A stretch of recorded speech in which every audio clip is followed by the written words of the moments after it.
Камчия Кыдыршаевич абдан туура айтып атат. Мен чегара маселелери менен бир топ жыл алектенген адам катары тастыктап айта алам. Бул туура сөз. Союздун учурунда Кыргызстандын бир топ чоң аймактары негизсиз Тажикстанга өткөрүлүп берилген боюнча архивдик материалдар бар экендиги жөнүндө бизде да маалымат бар. Биз убагында ошо Тажикстандын жетекчилигине ачык айтканбыз. Эгер силер ошо аймактык дооматты токтотпосоңор, биз силерге караганда абдан чоң көбүрөөк аймакты кайтарып берүү жөнүндө талап коюшубуз мүмкүн деп.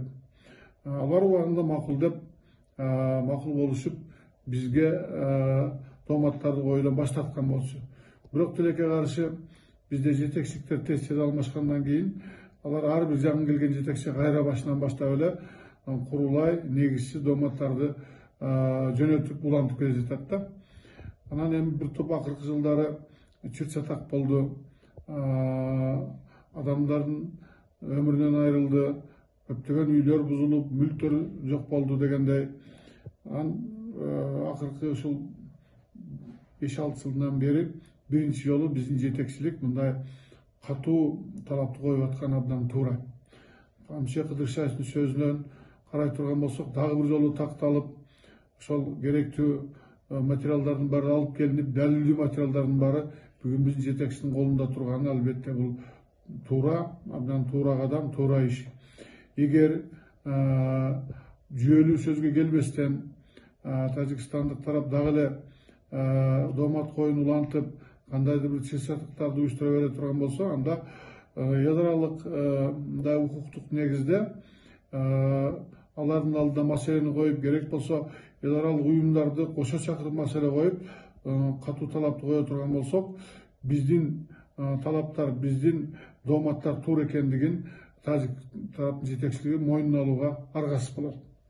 Бул ачыктан ачык көрүнүп турган далилдүү нерсе.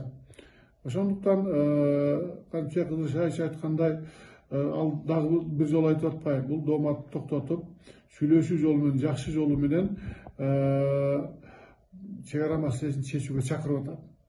Ачык айтып атат, эгер булар дооматтарын токтотпосо, сүйлөшүүгө барбаса, провокациялар, чагымчылдык улана бере турган болсо, анда биз талапты катуу коебуз, алардан биз чоң мындай нерсе талап кылабыз деп. Бул абдан туура нерсе, туура талап. Мен ойлойм, Тажикстан жетекчилиги дагы бир жолу кайра ойлонуп көрүп, карап көрүп, алар да билет бизде мындай далилдүү жакшы материалдар бар экендигин. Мындан ары чыр-чатакка, чагымчылдыкка жол бербестен, сүйлөшүү жолу менен чегара маселелерин чечүүгө алар кадам таштайт. Биз айткан сунуштарга макул болуп, биргелешип иштөөгө, эки коңшу элдин мындан ары ынтымагын бекемдөөгө өздөрүнүн салымын кошот деп мен ойлойм, ошого ишенем.